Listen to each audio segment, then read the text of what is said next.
Olá, povo, tudo bem com vocês? Professor Ângelo Dias aqui mais uma vez no Barão Coworking para mais um episódio do nosso podcast Você na Sua Agenda. E hoje temos um convidado para lá de especial, mestre Maurício Calomene, um amigo de bastante tempo. Verdade. Muito obrigado pela sua Prazer presença. é todo meu. Maurício, então a gente tem um ritual aqui no Você na Sua Agenda, que é a primeira pergunta é para a gente conhecer o convidado. Perfeito. Então, é assim, fazer isso aqui em Campos é até brincadeira, mas vamos manter o ritual. Certo. Quem é o Maurício Calomene, por favor? Perfeito. Eu sou profissional de educação física, né? Atuo na área já há mais de 30 anos.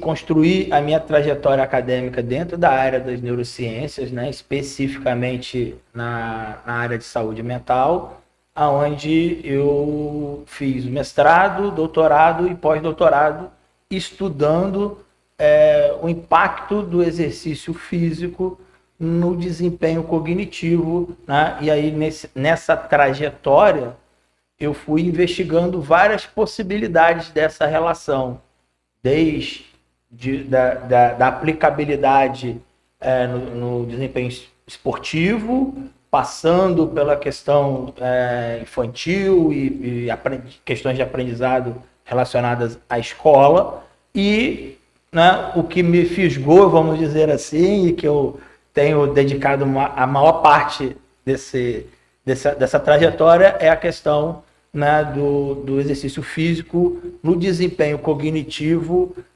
aplicado ao envelhecimento, né? Especificamente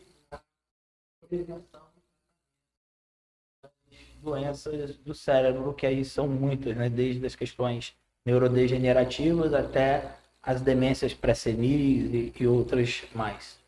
Beleza, então é por causa disso que você está aqui. Eu tive a oportunidade de visitar o Instituto Cuidar, onde você está desenvolvendo esse trabalho aqui em Campos. E fala pra gente, por que o Instituto Cuidar, né? Tem um autor que eu gosto muito, que é o Simon Sinek, que ele sempre fala para quando você quer desenvolver quer engajar um time, né, conversar com as pessoas, é importante você começar pelo porquê. Certo. Então vamos começar. Por que o Instituto Cuidar? Então, o Instituto Cuidar, ele foi se materializando, assim, vamos dizer, na minha mente, justamente ao longo dessa evolução acadêmica, né? Principalmente a partir do momento que eu comecei a fazer o doutorado em saúde mental, né? Que foi dentro do Instituto de Neuropsiquiatria, e aonde eu tive a oportunidade de, durante os estudos, ter contatos com pessoas que sofrem, né, que passam por esses transtornos. E você sabe bem, né, durante a trajetória acadêmica, a gente fica muito envolvido em pesquisa, né, em produzir conhecimento. Então, foram muitos e muitos estudos que foram feitos, né, aplicando o exercício físico como ferramenta terapêutica e como ferramenta de potencialização da atividade cerebral, e sempre verificando resultados muito positivos, né? Sempre vendo que isso é realmente uma ferramenta muito viável de se gerar autonomia funcional para pessoas que estão justamente sofrendo da perda dessa autonomia. Então, mas a pesquisa científica ela é importante, né? Mas ela tem um grande viés que ela termina, né? Verdade. Então, uma pesquisa você começa e você tem um prazo para terminar. Vai então, entregar. aí sempre que você via as pessoas evoluindo, mas chegava ao prazo final daquele projeto, né? Sempre ficava aquele gostinho de, poxa, se essas pessoas continuassem fazendo isso, elas iam continuar evoluindo e iam melhorar cada vez mais. Verdade. E aí o Instituto Cuidar nasceu disso. Então, a cada projeto de pesquisa que eu finalizava, que eu vi, cara, como que isso foi importante para essas pessoas ao longo, né? Às vezes 3 meses, 6 meses. Exato. Então, ao longo desse período, como que isso impactou positivamente nessas pessoas, né? E não encontrava um local, né, que oferecesse isso de forma mais sistemática, ou seja, que as pessoas pudessem realmente desenvolver no trabalho sem prazo para terminar. Então, daí isso foi germinando essa vontade, né, de se ter esse espaço e, ao mesmo tempo, sendo instigado pela ausência do mesmo, né? Não só aqui em Campos, mas em outros lugares que a gente passou, né? Durante esse período. E aí, até que chegou o momento em que as coisas confluíram e aí a gente conseguiu, né, abrir o espaço, né, que é o Instituto, onde, além desse trabalho, a gente consegue, de fato, ter um olhar do cuidar de uma forma bem holística, né? Não só no acolhimento, mas também na interlocução de diversos agentes para promover saúde, né? Aliás, falando nisso, essa ideia, porque esse trabalho que você desenvolve, quando eu tive lá no Instituto, ficou claro para mim que é um trabalho. Saúde, ela é multidimensional, né? Então, para a gente, a educação física não dá conta de tudo. Exato. Então, por isso que eu achei bem interessante que lá no Instituto Cuidar você tem um time interdisciplinar. Exato. Quais são os profissionais de saúde que compõem o time da Cuidar? Então, exato. Não dá para a gente olhar a melhora da saúde de uma pessoa por um único prisma, né? A gente precisa ter várias abordagens e vários olhares, né? Inclusive até para a própria intervenção, né?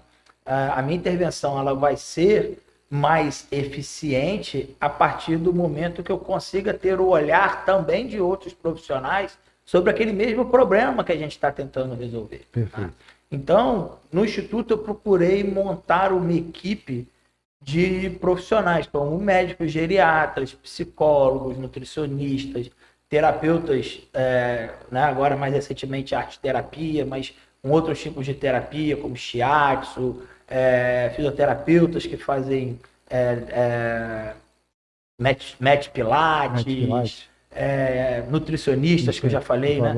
Então, um pool de profissionais que podem trabalhar juntos em prol da resolução do problema saúde da mesma pessoa. Perfeito. Porque hoje em dia, Ângelo, se a gente parar para pensar, nós já somos nós somos cuidados por vários profissionais. Dificilmente uma pessoa ela vai ter só um médico, geralmente ela tem um médico, tem um profissional de educação física, tem um fisioterapeuta, vai no nutricionista. E o que me incomoda é que muitas das vezes esses profissionais não conversam. Isso, que aliás é o mais comum, né? Que é o mais infelizmente. Infelizmente. Então, a proposta do Instituto Cuidar também é resolver essa lacuna, esse gap.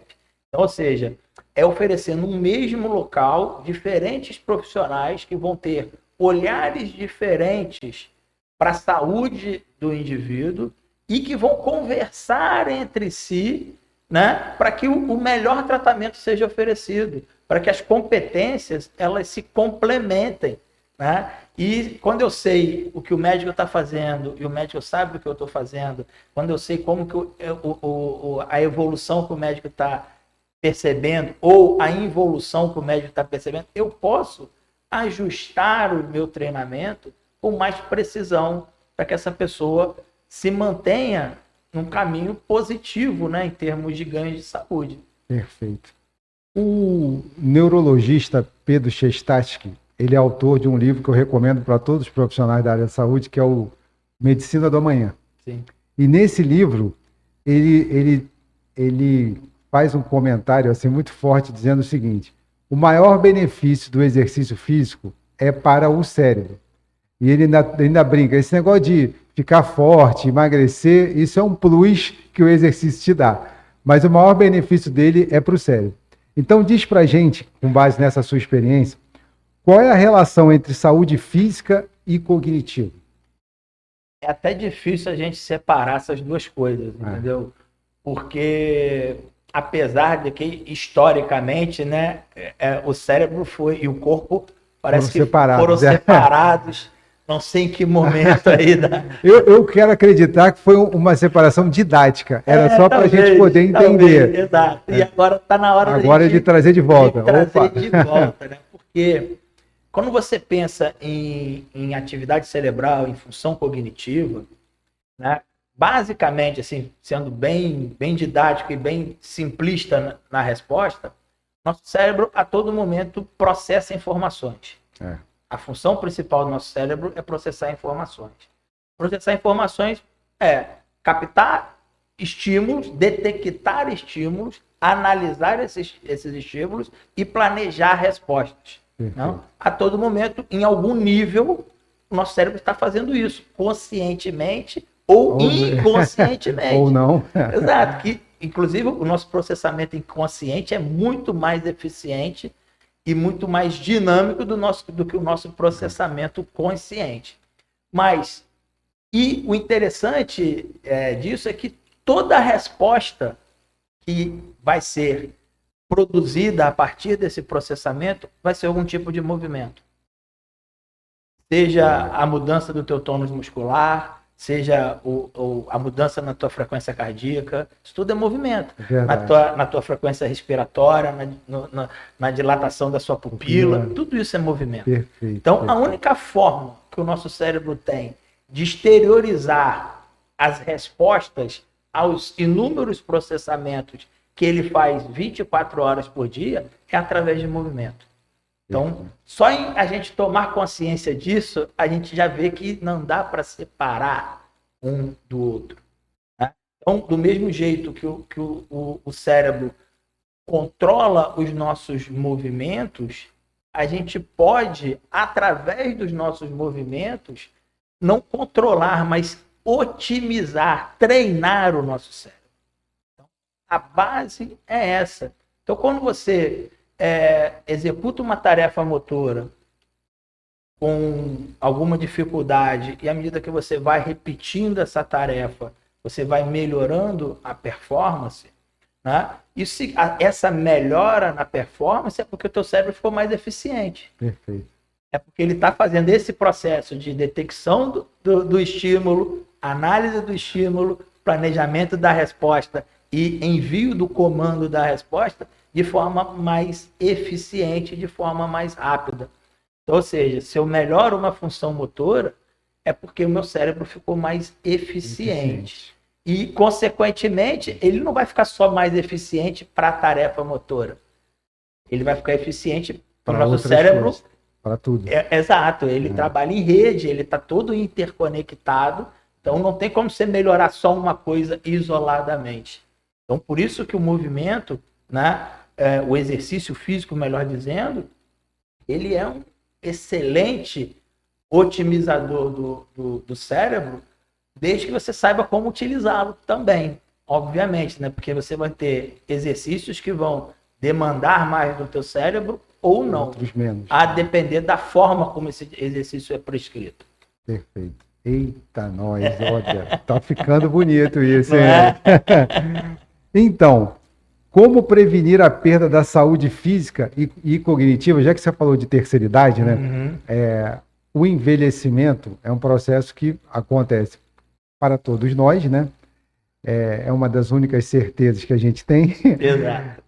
E que nesse processo de envelhecimento existe perda tanto da função física quanto da cognitiva. Exato. Como é que a gente consegue retardar esse processo? O que você nos orienta? Porque assim, você na sua agenda, obviamente que ele também é visto por vários profissionais, colegas nossos da área da saúde, mas é principalmente voltado para as pessoas que estão vivendo esse problema, ou familiares, para que a gente possa dar uma orientação melhor para elas.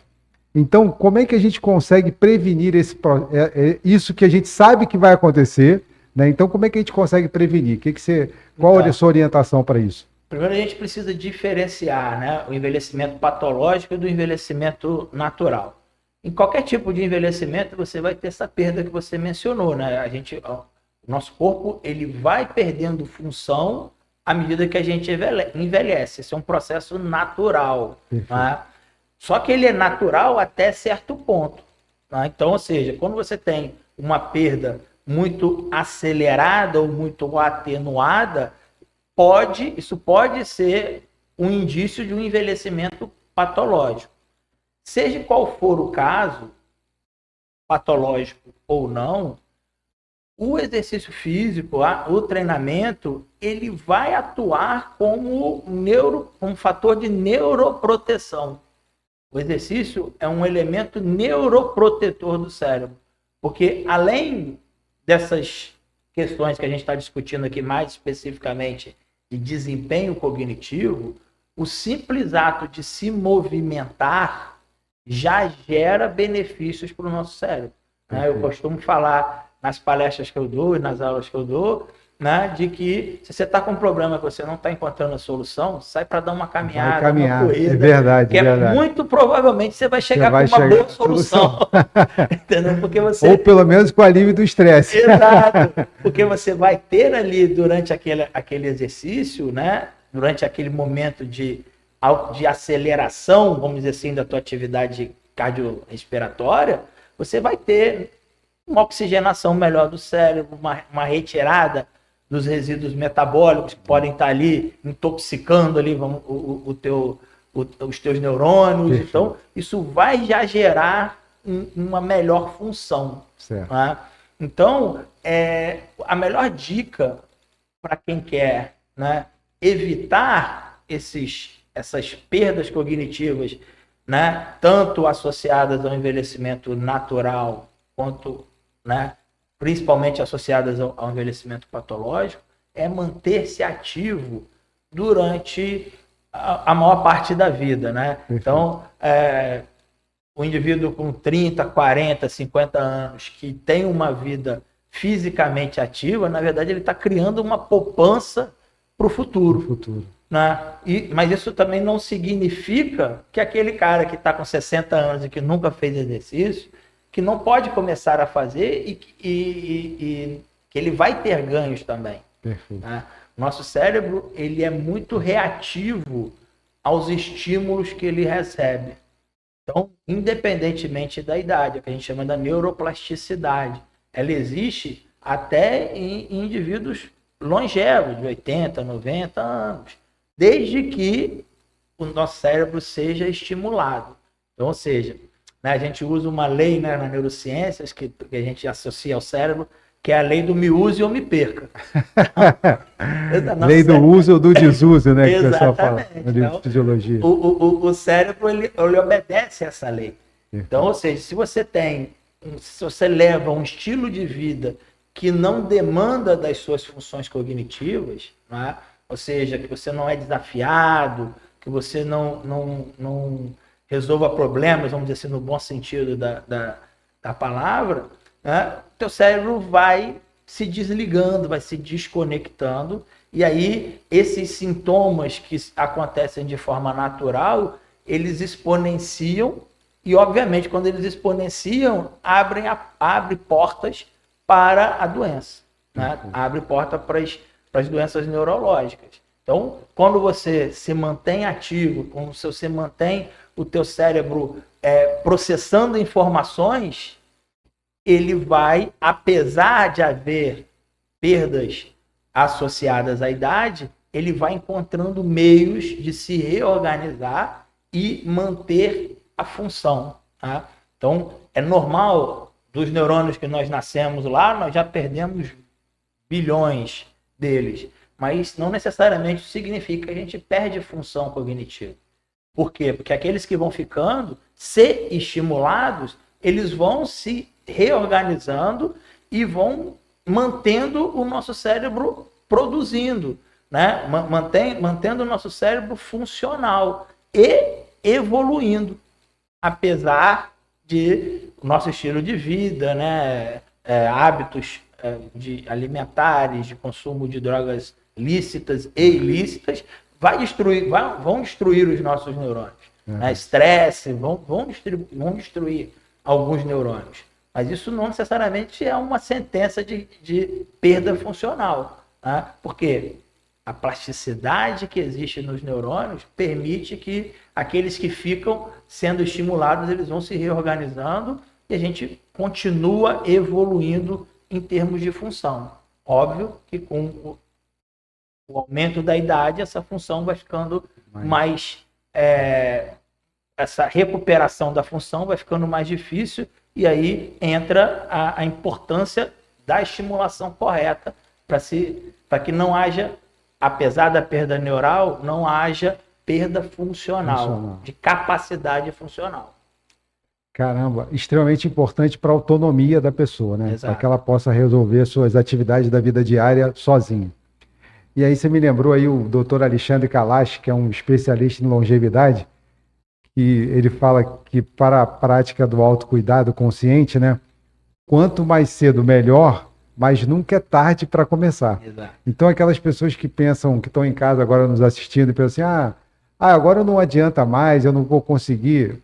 Consegue sim, Consegue sim. porque aí vale a pena, aí entram os especialistas em cena para orientar e Exato. encaminhar para a melhor situação possível. Exato, exato. E até mesmo depois da doença instalada, ainda há possibilidade de ganhos De em termos ganhos. funcionais. Tá? Perfeito. Porque não, um diagnóstico de uma doença neurodegenerativa, né, apesar de ser algo, de certa forma, devastador, né, porque você recebe uma notícia de que você está com uma doença que não tem cura e que vai, em algum momento, te levar para um estado de inapetência funcional, né? Mas você não sabe quando que isso vai acontecer. Com certeza. Então, mesmo num contexto desse, se a gente luta e estimula, a pessoa pode ter, ela pode, vamos dizer assim, né? Ela encerra o ciclo dela na vida sem necessariamente perder a capacidade funcional, porque Perfeito. o cérebro sendo estimulado, por mais que a doença degenere áreas do cérebro, você estimula outros a, né, se reorganizarem e manter a função. Né? Por isso a importância do treinamento funcional, do treinamento específico para as tarefas do dia a dia. Perfeito, mestre. E aí, você falou em doenças, né? Doenças neurodegenerativas ou doenças do cérebro. E eu vou te perguntar a diferença entre as três mais comuns que a gente tem lido na mídia mais comumente, né? Quando eu falo mídia, até mídias sociais mesmo aparece com muita frequência. E é interessante a gente saber diferenciar isso para orientar as pessoas. Qual a diferença, então, entre demência, Alzheimer e Parkinson? Então, o Alzheimer e o Parkinson são doenças neurodegenerativas. O que isso significa? São doenças que levam à morte neuronal e, consequentemente, à medida que essa morte neuronal vai tomando uma proporção maior, as debilidades funcionais vão também aumentando de forma significativa e levam até, inevitavelmente, ao fim da vida. Não é? Então, são doenças que até o momento elas são incuráveis e elas são progressivas. Então, é importante o diagnóstico precoce, que quanto mais cedo você souber, não é? Mais se pode fazer para se manter um estado funcional pelo maior tempo possível. Né? E as demências, né? Quando a gente fala de demências, é um conceito um pouco maior. Né? Então, existe, por exemplo, demência pré-senil, né? Aqueles lapsos de memória que a gente começa a ter à medida que a gente vai pegando aí, né, chegando próximo dos 60, 50 e poucos, né? Que, de certa forma, estão associados ao envelhecimento normal, mas quando eles começam a ficar mais recorrentes, você precisa se ter uma investigação médica, clínica, né? Para se avaliar, né, se isso não é um primeiro passo para uma doença neurodegenerativa. Então, dentro das demências, né, o estado, vamos dizer assim, mais grave seria o Alzheimer. Então, o Alzheimer é um tipo de demência, né, caracterizado justamente por ser progressivo e incurável. Então, o cérebro, no Alzheimer, ele vai se desconectando e começa com os lapsos de memória, com esquecimento, principalmente da memória recente, e vai evoluindo até a pessoa perder a capacidade do controle das funções vitais. que é respiração, deglutição. Então, em casos mais avançados, aí a pessoa começa a ter que se alimentar por sonda, não é?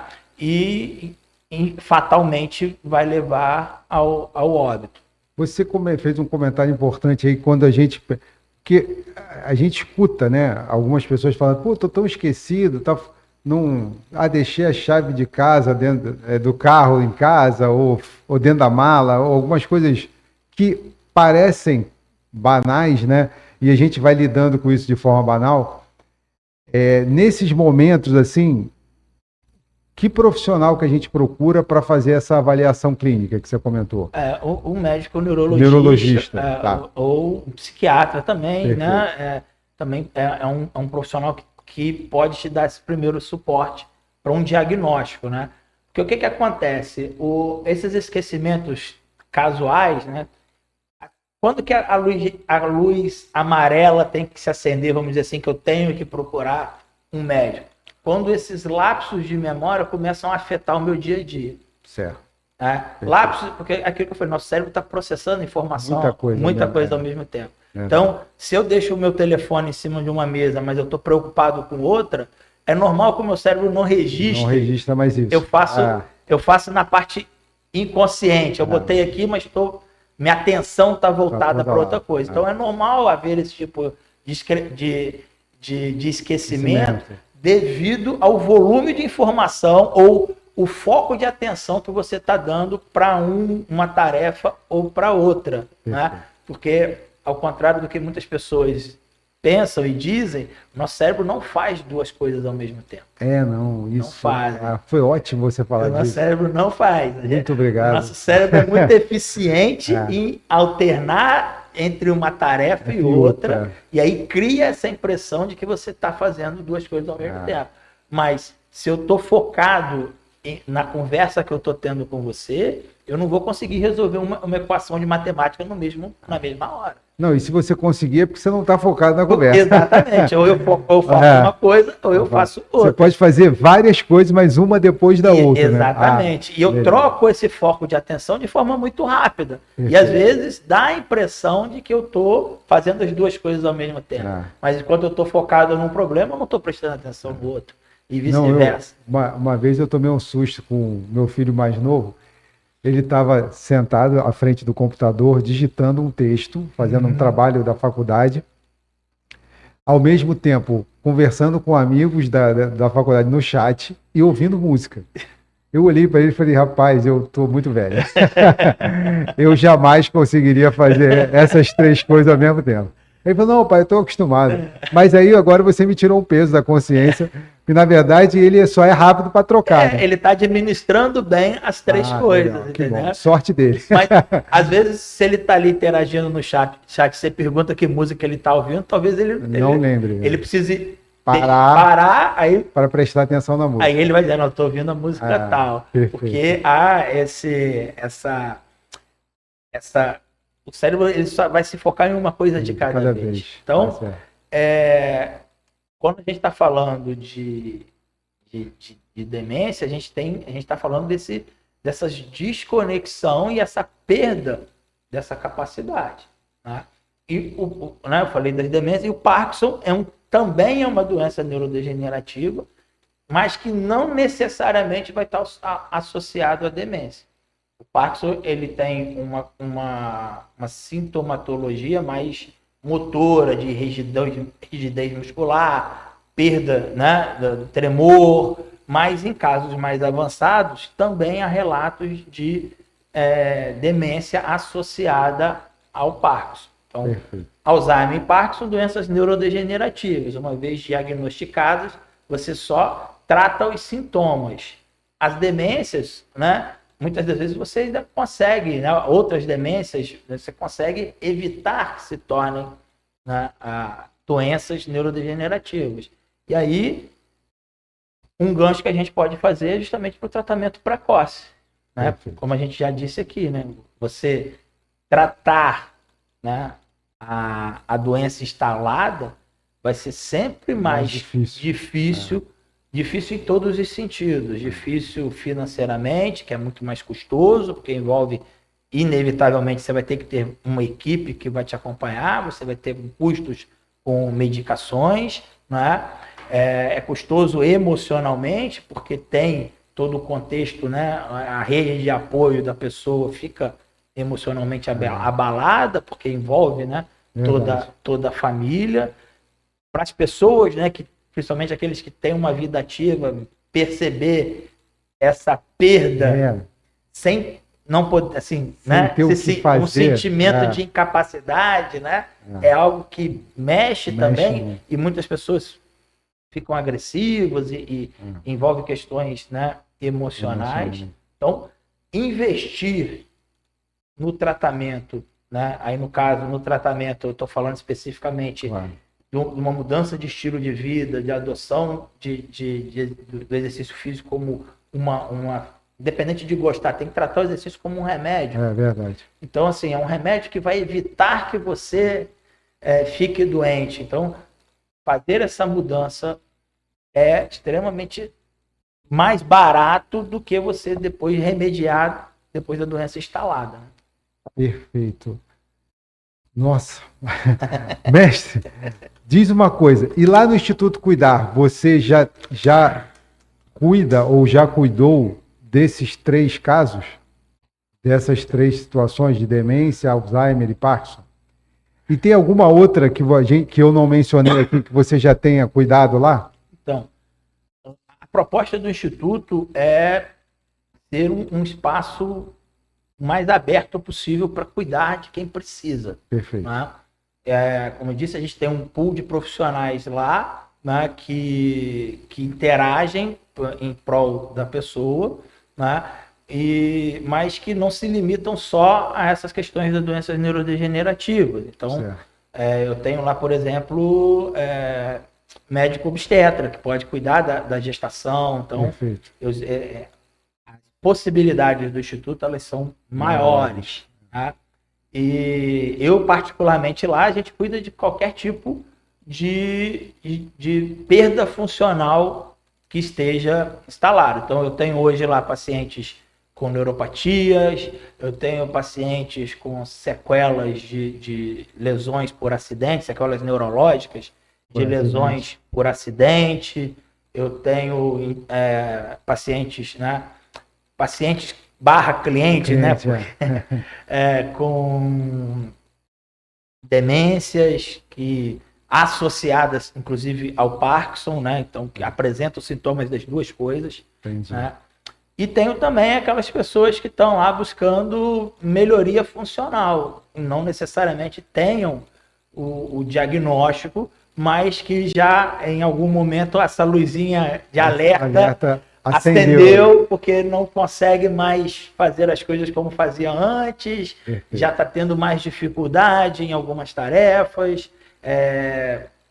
os esquecimentos estão ficando mais frequentes do que eram antes. Então, às vezes, quando essa luzinha de alerta acende, eu tenho também essas pessoas que estão lá, né? E a gente sempre faz uma abordagem em cima muito personalizada. Então, cada cliente ele é atendido individualmente. Então, no momento que está com o médico, está só com o médico, quando está comigo, né, é 1 hora de sessão. Então, durante essa hora de sessão, a gente procura associar essas duas coisas, ou seja, a estimulação física com a estimulação cognitiva, como complementares uma à outra. Então, o exercício físico como um agente, como você disse, não só da questão de ganhar força, de ganhar flexibilidade, né? Tudo isso, obviamente, é um plus, mas principalmente o exercício físico como um dinamizador da função cognitiva. Eu achei interessante lá na sua sala de trabalho, quando eu vi a situação de uma pessoa pedalando e jogando videogame ao mesmo tempo. Exato. É o que a gente chama do exercício de dupla tarefa, né? Então, o ato de pedalar, por exemplo, é um exercício que cognitivamente exige muito pouco do cérebro. Verdade. Principalmente numa bicicleta ergométrica, estacionária. Se fosse na outra... Na rua, num ambiente mais dinâmico, vai demandar um nível de atenção, mas numa bicicleta estacionária, até mesmo pela questão do risco, né? Exatamente. Então, numa bicicleta estacionária, você limita muito a estimulação cognitiva de um ato de pedalar ou até mesmo de caminhar numa esteira, por exemplo, ergométrica. E aí, como ativar esse cérebro se ele está fazendo um exercício que demanda pouco do cérebro, né? Aí vem o videogame. Exato. A bicicleta é cíclico, né? Ele está ali estável, não tem desequilíbrio. Então, para o cérebro... Tá tranquilo. Só tem nenhum cachorro correndo atrás dele. Não tem nada. Então, para o cérebro, é simplesmente o ato mecânico de pedalar, né? Que não atinge o nosso córtex, que é a nossa parte mais nobre, vamos dizer assim, ou mais evoluída do nosso cérebro. E óbvio que produz efeitos positivos, né? Como eu disse, né? Vai ativar a frequência cardíaca, vai oxigenar o cérebro, isso vai criar um cenário positivo. O papel do videogame vem aonde? O videogame estimula o processamento de informação. Perfeito. Então, quando ele está interagindo com o jogo, ele tem que tomar decisões, ele tem que analisar o contexto do jogo, planejar qual é a resposta que ele tem que dar no tempo que o jogo exige que ele dê. Então, em termos cognitivos, o jogo para o cérebro... bem maior. Exato. Então, a associação que vai promover o diferencial. Perfeito, mestre. E agora, uma coisa que a gente estava conversando aqui nos bastidores, antes do início do nosso bate-papo, e, assim, a gente percebe... Eu já tive um outro colega aqui falando sobre terceira idade, o Wanderson, é fisioterapeuta aí. Ele trabalha com idosos que estão com dificuldade locomotora e tal. E aí ele fez um comentário que cabe aqui nessa nossa conversa, que é o seguinte: existe uma tendência natural da família começar a poupar e cuidar da pessoa, por exemplo, no caso dele, com doenças locomotoras, né? Mas nas neurodegenerativas acontece a mesma coisa. A pessoa vai ficando esquecida, aí os familiares começam a cobrir de cuidado, a não deixar se mexer, ou não sai, ou não faz. Então, como é que a gente consegue lidar, a gente, no caso, o profissional, como é que a gente qual é a melhor orientação para esses familiares, para a gente, de fato, ajudar as pessoas a melhorarem a sua função? Porque se elas estiverem sentadinhas, quietinhas, essas funções não vão melhorar. Esse talvez seja o maior paradigma do cuidar, né? Isso. Cuidado, vamos dizer assim. Verdade. Porque quando a pessoa vai ficando mais frágil, né? E aí hoje caberia um outro papo aqui sobre síndrome da fragilidade, né? Perfeito. Quando as pessoas vão ficando mais frágeis, não necessariamente associados à idade, que a fragilidade pode acontecer em indivíduos não idosos, né? Há uma tendência natural de quem cuida dessas pessoas, né, dos familiares, das pessoas que estão em volta, de super proteger, né, de não expor aquelas pessoas vamos dizer assim, a riscos, né, na melhor das intenções possíveis. Só que isso, numa perspectiva funcional, não é bom para essas pessoas. Com certeza não. Porque você vai justamente alimentar essa inatividade, vai estimular essa inatividade do cérebro. Se ela deixa de resolver os problemas, se você resolve tudo para ela, para o cérebro isso não pode haver coisa pior. Verdade. Então, o dilema é você, para quem cuida, é deixar que essas pessoas resolvam os seus problemas. Resolvam os seus problemas no sentido mais abrangente possível, né? Eu estou falando desde o momento de pegar uma água numa geladeira, de abrir uma garrafa, de abaixar para pegar um objeto que está no chão. Então, né? Os familiares tendem a querer fazer tudo isso. Exato. Então, ou seja, na verdade, os familiares têm que proteger, mas deixar que essas pessoas tentem fazer.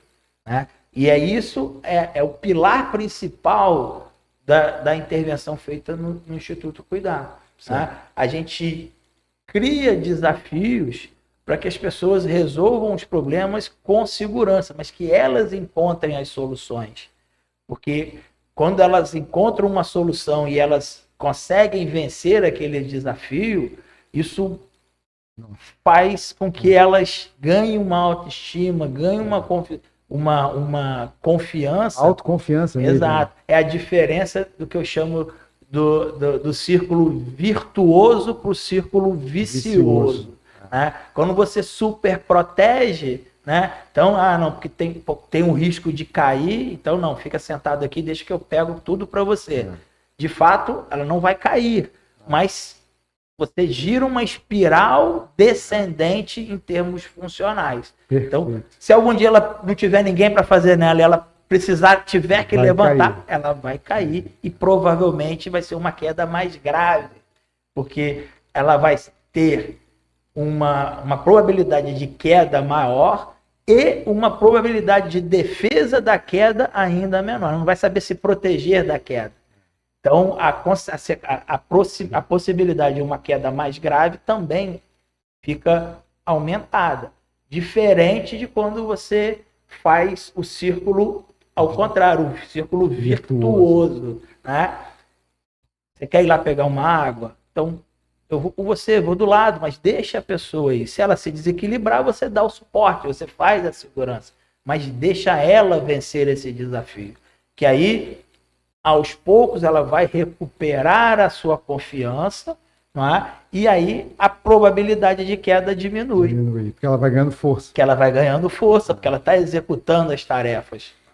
Nossa, e assim, gente, a gente não está aqui julgando ninguém, Não, de maneira né? A gente sabe como é que é difícil lidar com isso em casa, mas esse conselho que o Calomene deixou para a gente aqui é muito importante para a saúde e qualidade de vida não só dela, da pessoa, mas da própria família e de todos que convivem com ele, né? Sim, sim, lógico, porque a família às vezes é tão impactada pela doença quanto a própria pessoa que recebe o diagnóstico. Com certeza. Porque envolve toda uma adaptação. E um contexto emocional. Verdade. Né? Porque às vezes você tem um pai, uma mãe, um tio, um avô, né? que você vê aquela pessoa ativa durante uma vida inteira e quando você começa a ver aquela pessoa perdendo funcionalidade, ficando mais frágil, isso é um sofrimento também para a família. E a família também precisa ser acolhida. Né? Com certeza. E muitas das vezes até precisa ser tratada tanto quanto, né? Para saber justamente como lidar. Né? Porque a tendência natural e óbvio, isso aí, né? Como você disse, não é com nenhum tipo de julgamento, de nada, mas de fato a nossa tendência é proteger aquilo que a gente ama. Verdade. Não é? E aí, mas às vezes nessa boa intenção de proteger, a gente acaba atenuando a fragilidade e não estimulando a funcionalidade. Então, quando a gente tem a possibilidade, né, no Instituto, a gente sempre gosta também que os familiares façam parte desse processo. Então, sempre que possível, ter algum familiar junto, participar das dinâmicas, entender essa relação da proteção e não da superproteção. Né? A proteção ela sempre tem que existir, né? Mas ela precisa ser dosada, então a gente tem que estar dando o suporte, mas deixando que a pessoa faça. Perfeito. Até dentro das possibilidades dela. E aí, quando a gente percebe que de fato não vai conseguir, a gente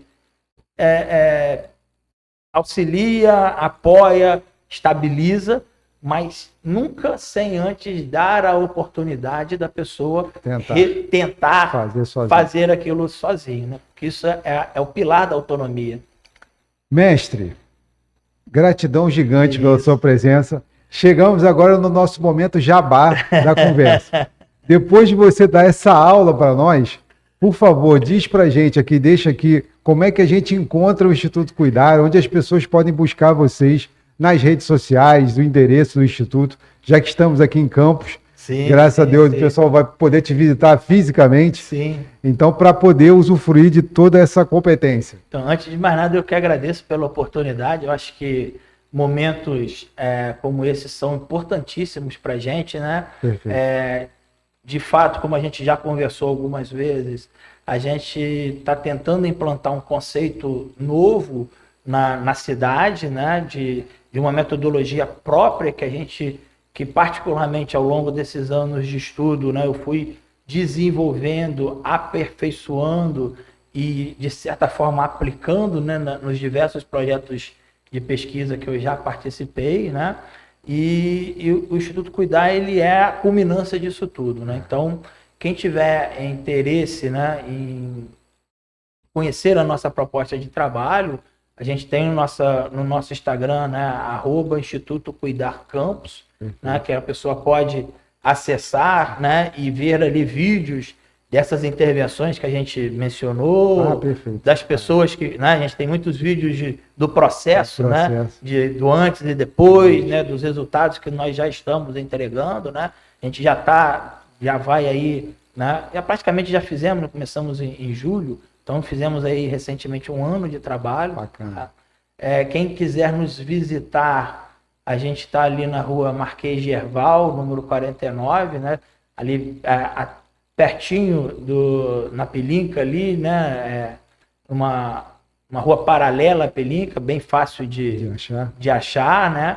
Então, no Instagram você também tem lá, você pode clicar lá e você vai fazer direto para a nossa equipe de atendentes, que pode tirar todas as dúvidas. A gente está, inclusive, nesse período, né?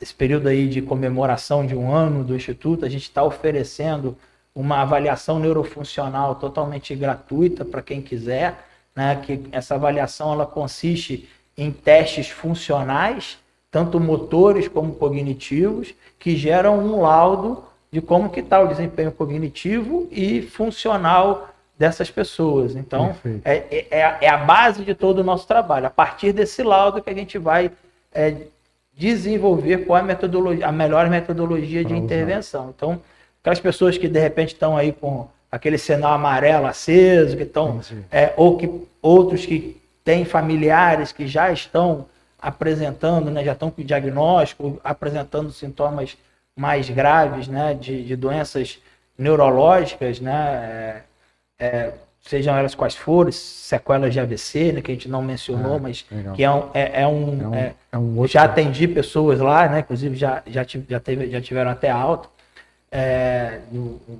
Com sequelas de AVC. Então, pessoas que têm familiares, amigos nessas condições, pode acessar lá o Instagram do Instituto ou nos fazer uma visita. Para fazer o teste, faz agendamento, porque o teste é presencial. Sim, o teste é presencial.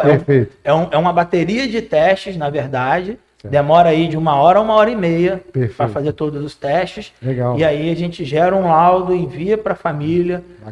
E aí ela pode compartilhar com o médico, com os outros profissionais que eventualmente possam estar cuidando.